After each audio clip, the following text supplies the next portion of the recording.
The first thing I saw was blue and red light dancing across the surface of my lake like a storm that didn't belong there. I was sitting in my small aluminum fishing boat, barely 10 yards from my own shoreline, when the sirens hit. 2 patrol boats cut through the water toward me fast, engines roaring, spotlights blinding my eyes. For a second, I honestly thought someone was drowning. Then I heard my name shouted through a loudspeaker like I was a criminal. I turned and saw her standing on the community dock with a megaphone, Rebecca Collins, perfectly dressed, perfectly furious, pointing straight at me like she'd just caught a thief in the act. She yelled that I was trespassing on community waters and running an illegal commercial vessel. Neighbors lined the railings with their phones up, recording like this was entertainment. The air smelled of fuel and lake water and embarrassment. I felt anger rising, but I didn't move. I knew exactly where my property line ended. They didn't. And this was only the beginning. If you want to hear more true stories like this, make sure you hit that subscribe button to Fence Line File Stories. And tell me in the comments, where are you watching from? A few months earlier, the lake had been silent. No sirens, no cameras, no voices carrying across the water like accusations. Just wind moving through tall grass and the steady creak of an old wooden dock that had probably been there longer than I had been alive. When I first stepped onto that land with the deed in my hand, it did not feel like a purchase. It felt like arrival. I had spent most of my life working jobs that left my hands cracked and my back stiff. Construction, logistics, equipment repair, nothing glamorous, nothing inherited, nothing easy. Every paycheck had been a brick stacked slowly towards something stable. I was not chasing a mansion or a status symbol. I wanted ground under my feet that no one could take away, water I could look at without hearing traffic, and a place where silence was not rented by the hour. The ranch was wide open, rolling fields stretching into the horizon with fences that leaned like tired shoulders, and at the center of it all sat the lake. Clear freshwater, fed by a natural spring, legally documented in the property survey and sealed in the deed. It was not community land. It was not shared. It was mine. Not in a greedy way, but in a responsible way. Ownership meant maintenance. Ownership meant care. I remember running my fingers along the survey lines like they were sacred text, double-checking every boundary before signing. I was not buying luxury. I was buying certainty. The first weeks were peaceful in a way I had never experienced before. I would wake before sunrise, brew coffee on a small propane stove, and walk down to the water while mist still floated like thin smoke over the surface. Sometimes I would fish. Sometimes I would just sit there, listening to birds instead of alarms.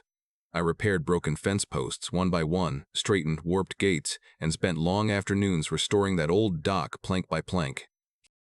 The wood was splintered and gray, but solid underneath, like a life that had been ignored but not ruined.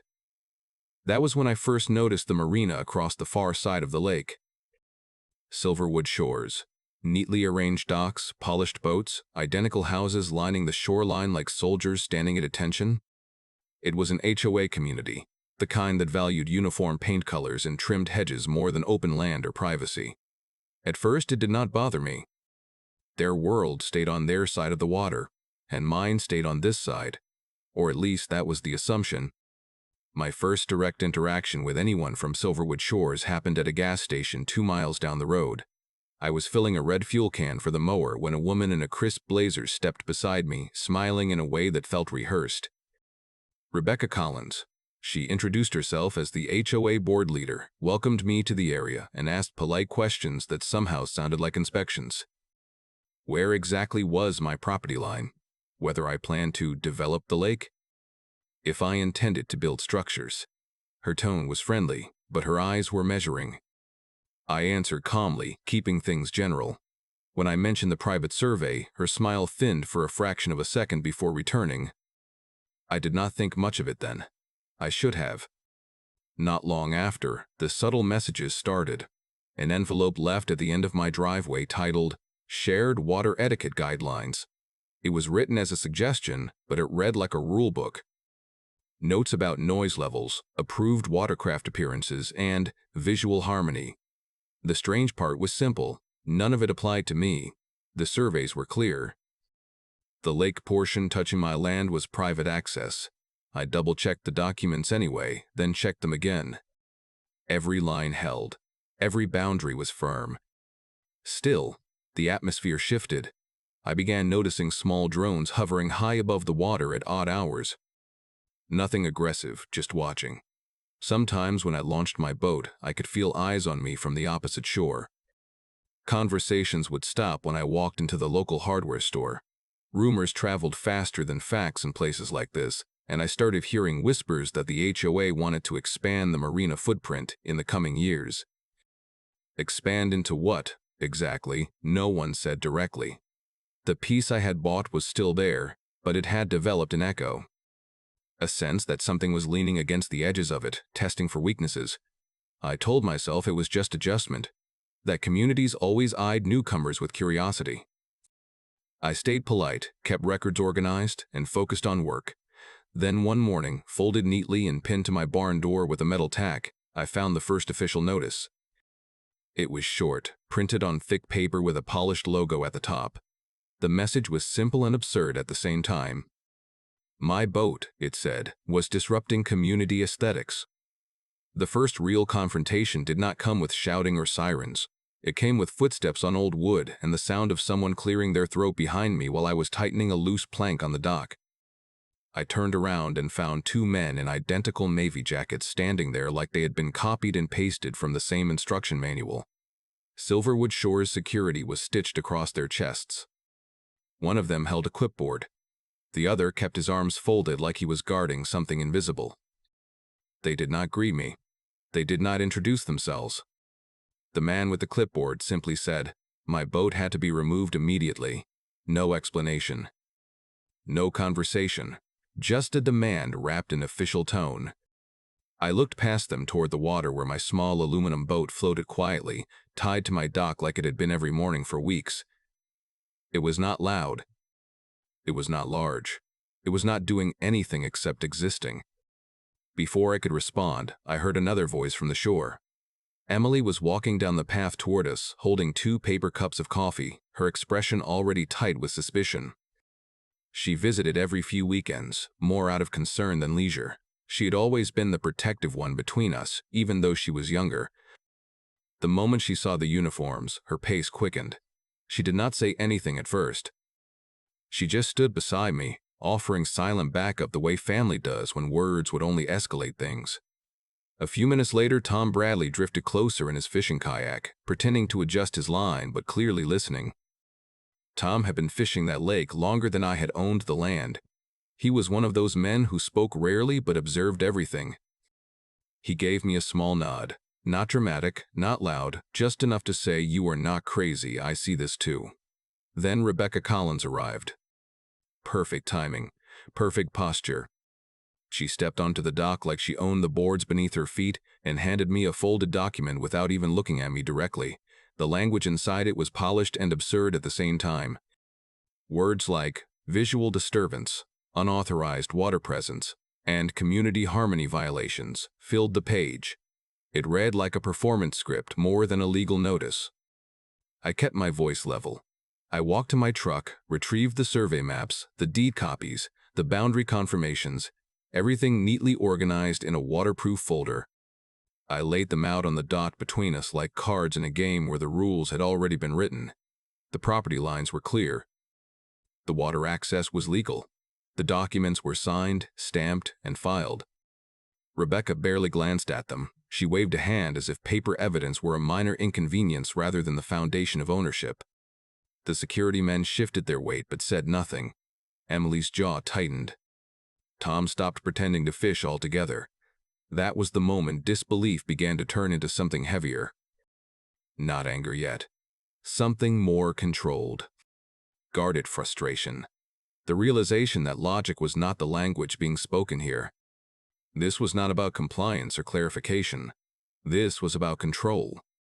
Later that afternoon, while organizing the folder again at the kitchen table, I noticed a glossy brochure tucked between 2 survey sheets. I did not remember placing it there. Silverwood Shores, Marina Expansion, Future Vision.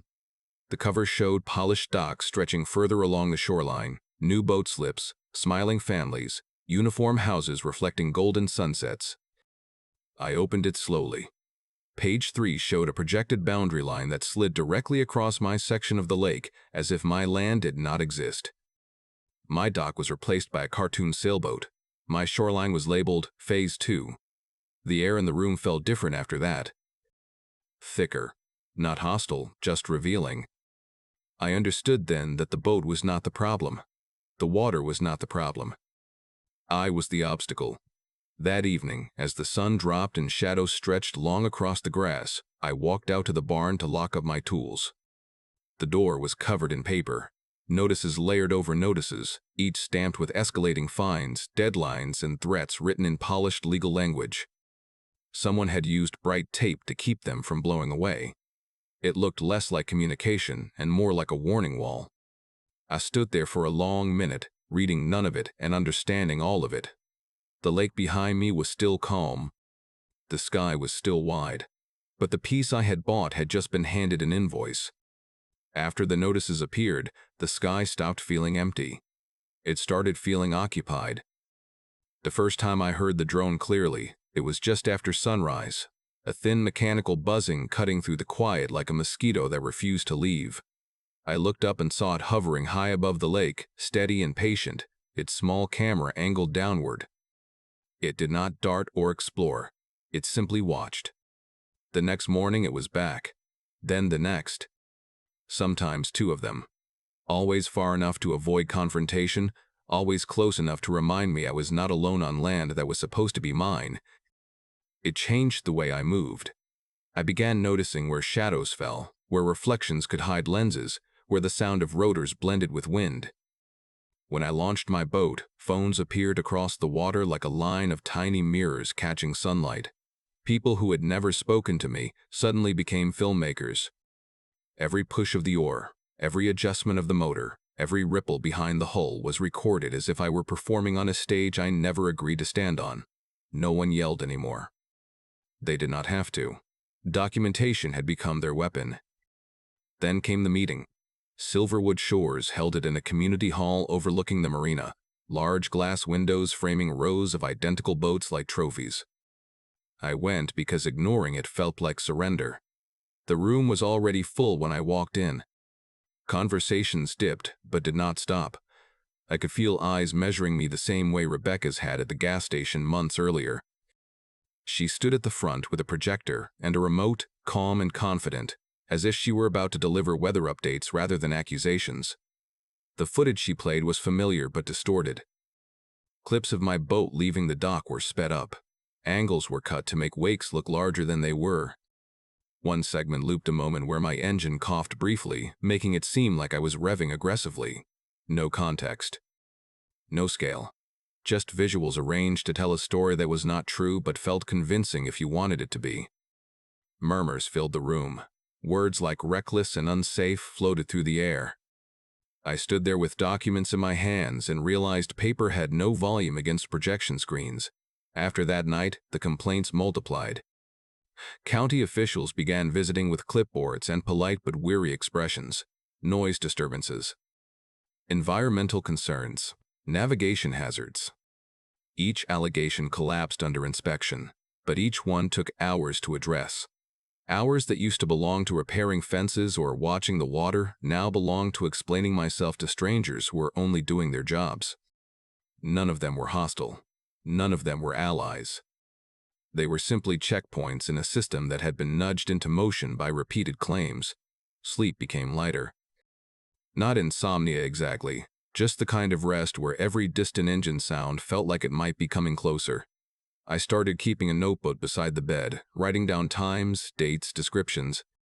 Cameras went up along the shoreline, not hidden, just visible enough to say I was watching too. Emily noticed the change immediately during her next visit.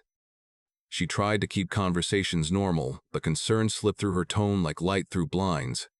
Even casual dinners carry tension now, as if silence itself had been assigned sides.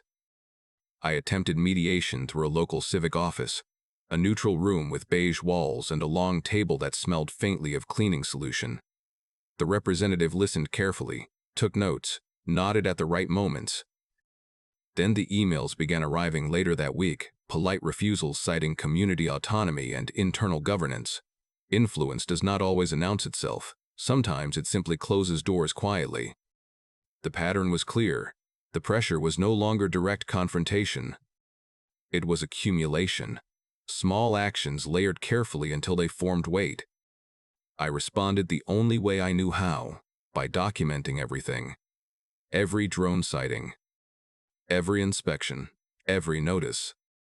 I organized folders until the kitchen table looked like an archive instead of a place to eat. It was not anger driving me. It was preparation. One evening, just as the sky turned orange and the lake reflected it like molten glass, a county vehicle pulled into my driveway again. The officer was courteous, almost apologetic. He explained there had been an emergency report filed claiming public endangerment and unsafe vessel operation. The language was urgent. The timing was deliberate. I signed the acknowledgement form, thanked him for his professionalism, and watched the dust settle behind his tires as he left. Standing there, I understood something important. The next move would not be subtle. The escalation had reached the point where quiet paperwork would turn into flashing lights. And somewhere across the water, someone was already dialing the phone. The turning point did not arrive with raised voices or slammed doors. It arrived in a quiet office that smelled faintly of paper and coffee, where the loudest sound was the slow turning of a ceiling fan. Oliver Grant did not look like the kind of lawyer people imagined when they thought of courtroom dramas. No theatrical gestures, no booming tone. He listened more than he spoke. When he did speak, every word felt measured, as if he had already considered 3 versions of it before choosing the final one. I placed my folders on his desk one by one. Survey maps, stamped deeds, drone photographs with timestamps, printed screenshots of HOA notices, brochures, inspection reports, copies of emails, months of small incidents laid out like puzzle pieces. He did not interrupt. He did not react dramatically. He simply organized the papers into neat stacks and read. The silence in that room was different from the silence at the lake. This one had direction. After nearly an hour, he leaned back and said something simple. You documented everything, not praise, not surprise. Just confirmation. I realized then that all those late nights labeling files and writing down times had not been paranoia. They had been preparation without me even calling it that. He pointed to the drone images, the marketing brochures, the sequence of escalating complaints. Patterns became visible when the pages were aligned. What had felt like scattered irritation now looked like coordinated pressure. Then he asked a question no one else had asked me. Why do you think they cared this much about your boat? I almost answered automatically. Aesthetics, rules, control. But he shook his head slightly, inviting me to look deeper. He pulled up public business filings on his computer, records anyone could access but few bothered to read. Silverwood Shores. Marina appeared on the screen not as polished docks and smiling families but as numbers, debts, and deadlines. Loans nearing maturity, maintenance costs rising, revenue slipping year after year. The picture shifted. The boat was not the issue. The noise complaints were not the issue. The drones, the meetings, the notices, they were symptoms. The real pressure was financial. The marina was shrinking while expenses expanded. Expansion required shoreline. Shoreline required ownership or influence. Influence required removing obstacles. I was not being targeted because I was disruptive. I was being targeted because I was positioned. That realization changed the temperature of the entire situation. Up until that moment, I had been reacting, responding to letters, attending meetings, explaining documents to officials who only saw fragments. Reaction keeps you busy, but rarely moves you forward. Strategy is quieter. Strategy chooses where to stand. Oliver showed me how public records connected like threads. Ownership transfers, zoning applications, rejected proposals. The HOA's polite language and the marina's glossy brochures were 2 sides of the same effort, one social, one financial. They needed the illusion of community consensus to justify expansion. My private lake access disrupted that narrative. Walking out of his office later that afternoon, the sky looked the same, but my thoughts did not. Frustration had been loud, heavy, exhausting. Determination was different. It was calm, It did not rush. I stopped seeing every drone as an attack and started seeing it as evidence. I stopped hearing every complaint as noise and started hearing it as confirmation. The next step was not confrontation. It was research. Ownership records, liens, partnership structures, information that did not shout but revealed. I began spending evenings reviewing documents instead of replaying arguments in my head. Each file I opened felt like lifting a floorboard and finding another layer beneath it. The Marina was not strong. It was stretched thin, polished on the surface and strained underneath. Emily noticed the shift the next time she visited. I was quieter, but not withdrawn. Focused. The tension that had once followed me from room to room had narrowed into a line instead of a cloud. I explained very little, not out of secrecy, but because clarity often sounds unbelievable before it becomes visible. Tom's occasional nods from his kayak took on a different meaning too. He was no longer just a witness. He was part of the landscape of truth that did not need volume. That night, sitting at the same kitchen table where stacks of violation notices once felt overwhelming, I organized a new set of folders, not defensive this time. Investigative. Property filings. Corporate structures. Sale histories. I was no longer asking how to stop them. I was asking where they were vulnerable. It became clear before midnight. The lake was never their final destination. It was leverage. A stepping stone toward docks, slips, fees, and future revenue. The water behind my house was valuable to them because it connected to something bigger. I closed the last folder, leaned back in my chair, and let the realization settle without anger or triumph. Just clarity. They thought the lake was power. They thought control flowed from the shoreline outward, but the lake was not their target. The Marina was their weakness. Once the direction became clear, the work changed shape. It was no longer about defending myself against each complaint as it arrived. It was about assembling a structure that could stand on its own, piece by piece, without needing to shout. Oliver handled the legal side with the same steady precision he had shown from the beginning. Public business filings began appearing in my inbox, neatly labeled and highlighted. Loan maturity dates, refinancing attempts, vendor disputes, maintenance contracts that had been delayed and renegotiated more than once. On paper, Silverwood Shores Marina was still polished. In numbers, it was tired. While he traced the financial lines, I focused on visibility. Not secrecy. Visibility. I installed cameras along my shoreline, mounted in plain sight, angled openly toward the water in the dock, no hidden lenses, no covert angles. The message was simple and legal. I am watching what happens on my land. The first morning after they went up, the drones kept their distance. The second morning, they did not appear at all. Small confirmations started to accumulate, each one modest on its own but powerful together. A county inspector visited again, this time with updated survey overlays, confirming the property boundaries in writing. The lines did not shift. They never had. A neighbor I barely knew stopped by with a quiet apology and a statement about what he had seen during one of the filming incidents. Tom offered a written account of routine fishing patterns that proved my boat had never crossed the shared boundary markers. None of these moments were dramatic. They were simple validations, but simplicity carries weight when it is documented. Across the water, the tone changed. The HOA did not grow quieter. It grew louder, but less coordinated. Notices arrived with inconsistent language. Meeting announcements overlapped each other. Social posts contradicted earlier claims. Pressure that had once felt like a straight line now felt like scattered sparks. Influence was still there, but it was losing rhythm. My evenings shifted from reactive record-keeping to deliberate inquiry. Financial feasibility studies replaced complaint logs. I spoke to lending officers who asked direct questions and gave equally direct answers. Numbers were laid out in spreadsheets rather than rumors. The idea of purchasing the Marina had sounded absurd weeks earlier. Now it sounded like math. Risky math, yes, but calculable. There was no thrill in it. No sense of revenge or spectacle. Just cautious confidence mixed with awareness of what failure would cost. I reviewed projections the way I had once reviewed boundary maps, tracing lines slowly until they made sense. Maintenance expenses, potential revenue, restructuring options. The Marina was not a fantasy purchase. It was a distressed asset with visible seams. Emily noticed that I no longer talked about them. Conversations shifted toward logistics, timelines, and contingencies. Tom's nods from the lake grew slightly more frequent, as if he sensed the atmosphere changing without knowing the details.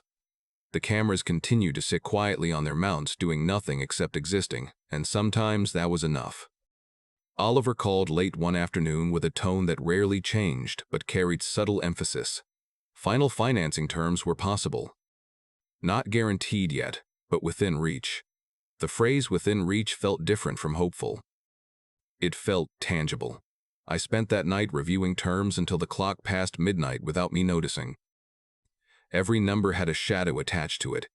Every projection a margin for error. Confidence is not the absence of risk. It is understanding its size. The next morning, a brightly colored notice appeared on mine announcing an emergency Silverwood Shores board meeting. Urgent language. Community safety. Immediate attendance encouraged. The timing was predictable. Pressure tends to spike when control starts to slip. I read the announcement once, closed the browser, and returned to the spreadsheet on my screen. By late afternoon, my phone vibrated with a message from Oliver. Approval confirmed. Final financing secured.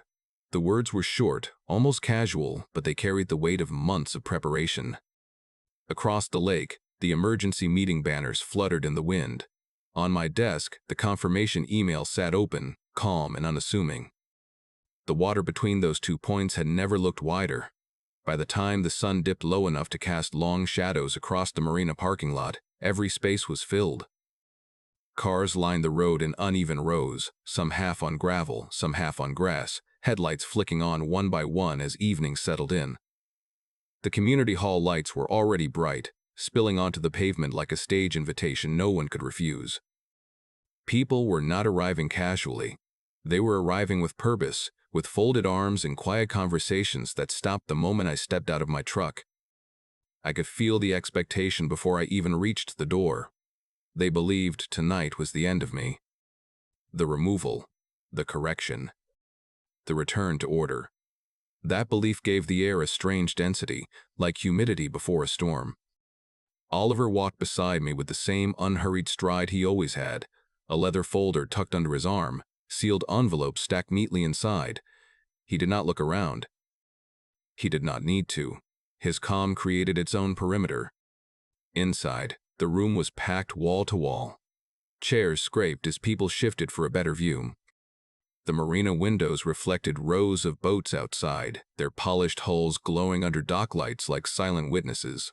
At the front stood Rebecca Collins, already mid-conversation with 2 board members, her posture upright and perfectly composed.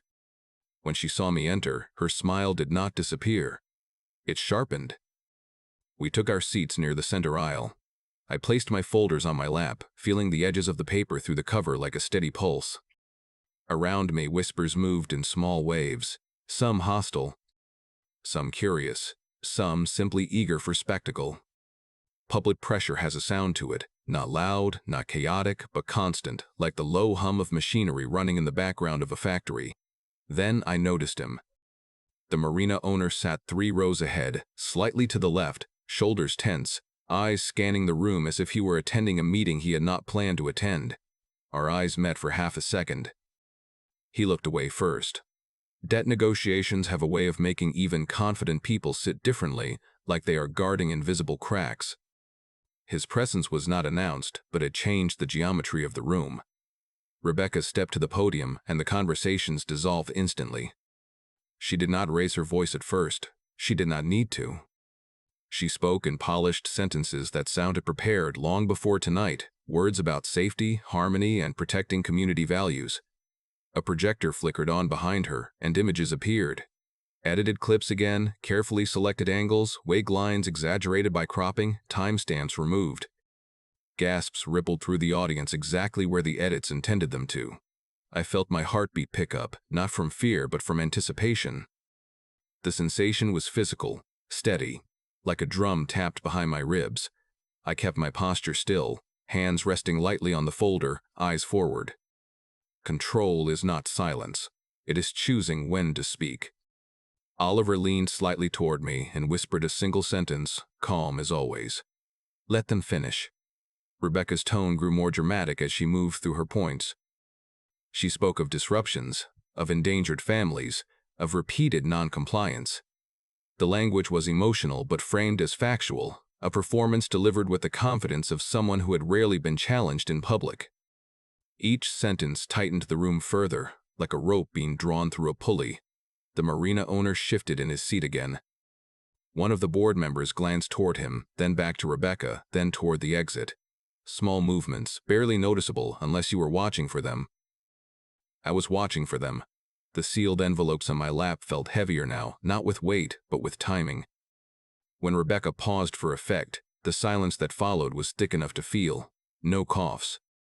No shuffling. Just expectation hanging in the air like a suspended breath. She placed both hands on the podium and delivered her final statement with deliberate clarity. The board would now vote to ban me from all lake access associated with the community boundary. Immediate enforcement. Permanent standing. She turned slightly, ready to initiate the vote. At that exact moment, Oliver's hand brushed my sleeve, a subtle signal. The marina owner straightened. The projector light dimmed. The room leaned forward, as if pulled by the same invisible thread. Rebecca called for the final decision, her voice steady and triumphant, convinced the outcome was already sealed. I stood up, opened the folder, and prepared to speak. I did not raise my voice. I did not rush. I simply opened the folder and placed the first document on the table in front of the board where everyone could see it. Paper has a different sound when a room is silent, a soft slide that somehow travels farther than shouting ever could. The projector was still humming behind Rebecca, frozen on the last frame of edited footage. For the first time that evening, the screen looked small. The survey maps came first. Clear boundary lines, stamped and certified, overlaid with satellite imagery and county confirmations. I turned them slowly so the audience could follow the lines themselves. No interpretation, no commentary. Just evidence laid flat. Murmurs began again, but this time they were uncertain, not rehearsed. Rebecca tried to speak, but Oliver stepped forward before the interruption could take shape. His tone was calm, almost conversational, the kind of voice that does not compete for attention because it assumes it already has it. He displayed timestamps next. Drone footage captured from my own shoreline cameras, angles reversed, dates preserved. Clips showing drones hovering above my property before complaints were filed. Audio recordings of calls where community representatives described my boat as a commercial hazard, while knowing full well it was not. Each file appeared on the screen one after another, not dramatic, not theatrical, just undeniable. The pattern that had once been invisible in fragments now stood complete in sequence. Then came the emergency reports. Oliver read from official transcripts, short excerpts that revealed exaggerations and omissions. He did not accuse anyone directly. He did not need to. Facts, when aligned, carry their own accusation. The room shifted in its seats. The confidence that had filled the air earlier thinned like fog under sunlight. Rebecca's posture changed almost imperceptibly. Her shoulders, once squared, drew inward. Her gaze moved from the audience to the board, then toward the exit, then back to the documents, as if the paper itself might rearrange into something more favorable. Authority that relies on narrative begins to wobble the moment narrative loses control of the screen. The marina owner stood up. The movement was sudden enough to ripple through the crowd. He cleared his throat, holding a thin folder in his hand. His voice was not loud, but it was steady in the way people sound when they have already crossed a decision line and cannot step back. He explained that negotiations regarding the marina's financial future had concluded earlier that afternoon. A sale agreement had been signed, ownership had transferred. He turned slightly and gestured toward me. The words did not explode. They settled. That was what made them powerful. I was the new owner of the marina. For a moment, no one reacted. Shock does not always look like chaos. Sometimes it looks like stillness. Then the murmurs returned, louder this time, layered with disbelief and quick exchanges of confused glances. The polished narrative that had been built over months collapsed in seconds, not because it was attacked, but because it no longer had a foundation to stand on. Two uniformed officers near the back of the hall stepped forward, not urgently, just professionally. One of them acknowledged that prior emergency reports had been reviewed and found inconsistent with verified conditions. The language was careful, but the meaning was clear. The calls had carried more drama than truth.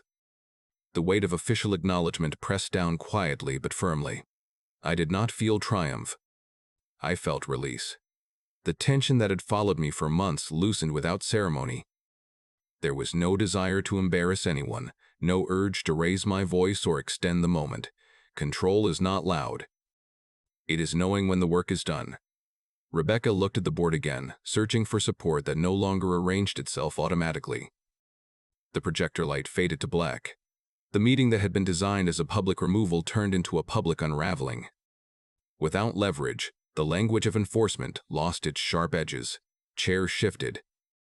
Papers were gathered. Conversations broke into small clusters that no longer revolved around me. The hall did not erupt. It emptied itself of certainty. The leverage was gone, not taken, simply rendered irrelevant. When the final document was placed back into the folder and the officers returned to their positions, the room settled into a stunned quiet. The meeting dissolved without announcement, without applause, without protest, just silence spreading outward like ripples across still water. The days that followed did not explode into headlines or celebrations. They settled. That was the first sign everything had actually changed. The Marina sign came down quietly one morning, the polished silver letters replaced with a simple wooden board that read, Lakeview Harbor. No slogans, no exclusivity language, just a name that sounded like water instead of authority. Pricing charts were updated with clear numbers instead of hidden fees, and access rules shifted from restrictive to reasonable. People noticed the difference immediately, not because it was advertised, but because it was felt. Boats moved more freely. Conversation sounded lighter. The shoreline no longer looked like territory, it looked like a place again. Silverwood shores changed too, though not with the same grace.